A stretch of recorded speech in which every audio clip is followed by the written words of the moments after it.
नमस्कार सर, माझे नाव अमित पाडू चांदेकर. माझ्या शाळेचे नाव आहे भवानीबाई चव्हाण हायस्कूल चंद्रपूर व माझ्या मार्गदर्शक शिक्षकाचे नाव आहे श्री बुरले सर. सर आणि या मॉडेलचे नाव आहे helmet for forest labour. Sir हा मी मॉडेल जे लोक शेतकरी असतात किंवा जे वनमजूर असतात यांच्यासाठी सर आम्ही मॉडेल बनवलेला आहे. यामध्ये हा एक लोखंडी जाळी आहे, हा हेल्मेट आहे, ही लेझर लाईट आहे, ही इमर्जन्सी अलार्म आहे आणि हा डीसी मोटर आहे. सर याच्यापासून आपल्याला वाईल्ड एनिमल्स पासून प्रोटेक्शन मिळतो. सर हे लोखंडाची जाळी आपल्या पोटापासून तर मानेपर्यंतचा भाग पूर्ण कव्हर करते. सर जरी वाघाने हल्ला केला तरी पण त्याची नखं याच्या अंदर जाऊ नाही शकणार आणि आपला जीव वाचेल. सर आणि सर जो सर्वात जास्त वाघ राहतो किंवा इतर वाईल्ड एनिमल जसे का बिबट्या राहतो ते सर्वात जास्त मानेवर मागून हल्ला करतात. जर वाघाने किंवा बिबट्याने रात्री हल्ला करण्याचा प्रयत्न केला तर हा हेल्मेट आहे जो का आपली मान कव्हर करेल. आणि सर याच्या मागून मानवी मुखवटा काढलेला आहे रेडियमने, जो का रात्रीच्या प्रकाशात चमकणार आणि मानवी मुखवटा असल्यामुळे तो चमकणार आणि वाघाला गोंधळात पडणार आणि सर याची किरणे डायरेक्टली वाघाच्या डोळ्यात पडणार आणि तो घाबरून पडून जाईल. सर आणि सर पुन्हा याच्या पुढून एक एलईडी लाईट लावलेली आहे ज्याला का आपण ऑन ऑफ करू शकतो. सर जर आता रात्र पडली असेल, आता हिवाळ्याचे दिवस असल्यामुळे खूप लवकर रात्र पडते, तर सर आपण याचा यूज करून आपण चांगल्यानं पुढे जाऊ शकतो. सर आणि सर जर आता हा मॉडेल तर आपला पूर्ण डोक्यापासून तर पोटापर्यंतचा भाग कव्हर करतो.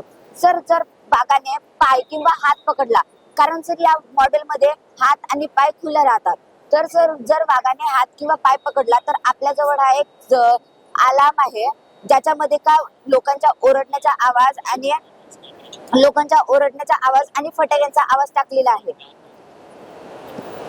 कारण सर जे वाघ किंवा इतर वाईल्ड एनिमल्स राहतात ते वाघांच्या म्हणजे जे वाईल्ड एनिमल्स राहतात ते सर्वात जास्त या आवाजांना घाबरतात, जसे का फटाक्यांचा आवाज आणि लोकांचा ओरडण्याचा आवाज.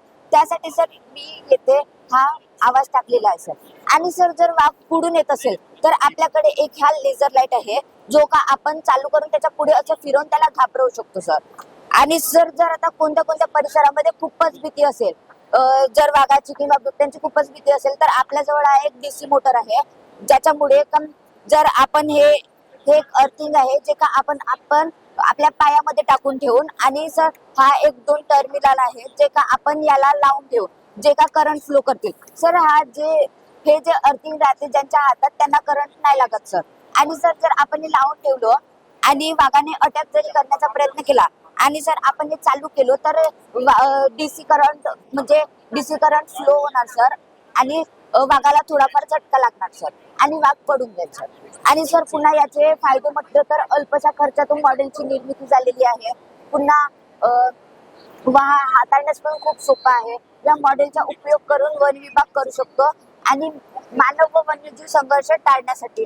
पुन्हा सर मॉडेलचा वापर करून जंगलयुक्त परिसरामध्ये भयमुक्त वावरता येते. सर आणि सर सर्वात महत्वाचं म्हटलं तर महाराष्ट्र सरकारचे 25 लाख रुपयांची बचत. सर कारण जर वाघाने किंवा इतर वाईल्ड एनिमलने आपल्यावर अटॅक केला तर महाराष्ट्र सरकार आपल्याला 25 लाख रुपये अनुदान देतो. सर त्याची सुद्धा बचत होईल. सर